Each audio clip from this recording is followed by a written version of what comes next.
અહેમદાબાદ મિત્ર ન્યૂઝની ટોપ 10 ખબરોમાં આપનું હાર્દિક સ્વાગત છે। 5 દિવસમાં બીજી વાર પેટ્રોલ ડીઝલના ભાવ વધ્યા।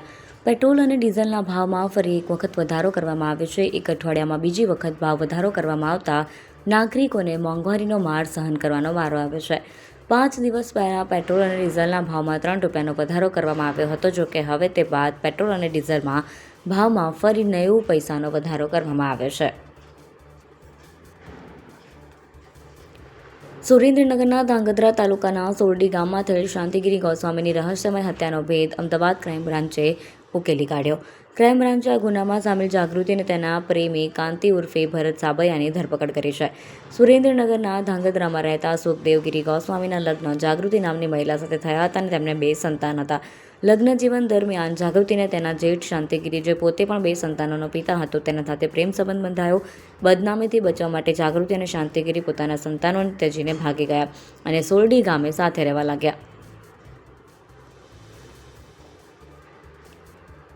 નર્સની રીલ પર કોમેન્ટ કરીને શખ્સે અભદ્ર મેસેજ કર્યા।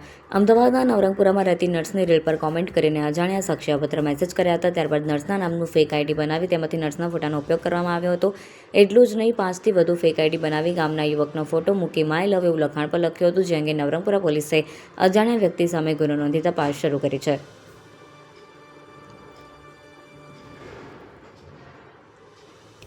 દાણીલીમડામાં મિત્રએ મિત્રની હત્યા કરી। અમદાવાદના દાણીલીમડા વિસ્તારના ફૈસલનગરમાં મિત્રએ મિત્રની હત્યા કરી। જુહાપુરા વિસ્તારના અમન પઠાણની છરીના ઘા મારીને હત્યા કરવામાં આવી। વહેલી સવારે અરબાઝ નામના શખ્સે હત્યા કરી હોવાનું સામે આવ્યું છે। મૃતક અને આરોપી બંને મિત્રો છે, ત્યારે પારિવારિક ઝઘડો કે અન્ય કારણે હત્યા થઈ તેને લઈને દાણીલીમડા પોલીસ તપાસ હાથ ધરી છે। ફરાર આરોપીને ઝડપવા માટે પોલીસ દ્વારા અલગ અલગ ટીમો બનાવી શોધખોળ કરવામાં આવી રહી છે।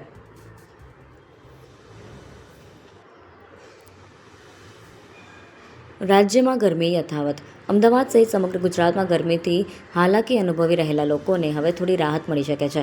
હવામાન વિભાગે આગાહી કરી છે કે આવતીકાલથી રાજ્યના તાપમાનમાં ધીમે ધીમે 2 થી 3 ડિગ્રીનો ઘટાડો થઈ શકે છે।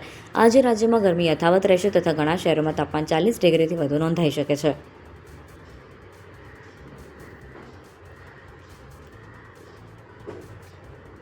વિધવા મહિલાને હેરાન કરનાર આરોપીને 2 વર્ષની સખત કેદ। ફરિયાદી એક છૂટાછેડા લીધેલ મહિલા છે। તેના જણાવ્યા મુજબ આરોપી સંજય વણોલ છેલ્લા કેટલાક સમયથી તેમનો પીછો કરતો હતો, અગાસી પરથી ગંદા ઇશારા કરતો હતો તેમજ શારીરિક સંબંધ બાંધવા દબાણ કરતો હતો। આ અંગે વાસણા પોલીસ સ્ટેશનમાં આરોપી સામે આઈપીસીની કલમો અંતર્ગત ગુનો નોંધાયો હતો।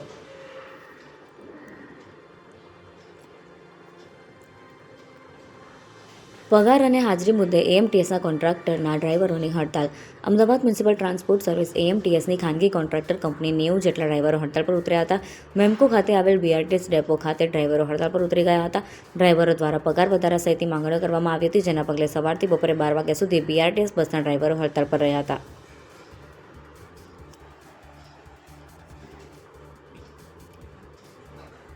ગેરકાયદેસર પ્રાણીની કતલ બદલ આરોપીને 4 વર્ષની કેદ। રખિયાલ પોલીસ સ્ટેશનના કર્મચારીઓએ વર્ષ 2019માં બાતમીના આધારે આરોપીના ઘરે દરોડો પાડ્યો હતો। ત્યાંથી ગેરકાયદેસર કતલ કરાયેલું આશરે 100 કિલોગ્રામ ભેંસનું માંસ કતલ કરવા માટે વપરાતી છરી અને ક્રૂરતાપૂર્વક મોઢે દોરડાથી ખીલા સાથે બાંધેલ એક જીવતું વાછરડું મળી આવ્યું હતું। હાઈકોર્ટ બાદ સુપ્રીમ કોર્ટે પણ અરજી નકારી। સક્કરબાગ ઝૂમાં માંસાહારી પ્રાણીઓ માટે જીવિત પશુઓ લાવીને પ્રાણી સંગ્રહાલયમાં જ તેમનું કત્લ કરવા બાબતે ગુજરાત હાઈકોર્ટમાં અગાઉ જાહેર હિતની અરજી દાખલ થઈ હતી, જેને હાઈકોર્ટે નકારી નાખી હતી। આથી ગુજરાત હાઈકોર્ટના હુકમ વિરુદ્ધ અરજદારે સુપ્રીમ કોર્ટમાં અરજી દાખલ કરી હતી, જોકે સુપ્રીમ કોર્ટે પણ આ અરજી નકારી નાખી છે। છારા ગેંગના 2 સાગરીતો સામે ગુસ્સે ટોક। અમદાવાદ અને દિલ્હી સહિત જુદા જુદા પ્રદેશમાં ધૂમ સ્ટાઇલમાં લૂંટ કરી જતી છારા ગેંગના 2 સાગરીતો સામે એલિસબ્રિજ પોલીસે ગુસ્સે ટોક દાખલ કરી તેમની ધરપકડ કરી છે। આ ગેંગના 4 સાગરીતો વિરુદ્ધ 30થી વધુ ગુનાઓ નોંધાયેલા છે, જેમના વિરુદ્ધ ગુસ્સે ટોક દાખલ કરવામાં આવી છે। અજય સામે 14 અને શકુલ સામે 11 ગુના નોંધાયા છે। 10 વર્ષથી લૂંટ ચોરી કરતી આ ગેંગ સામે ગુસ્સે ટોક દાખલ કરાતા તેમની ગુનાહિત પ્રવૃત્તિ પર બ્રેક લાગશે।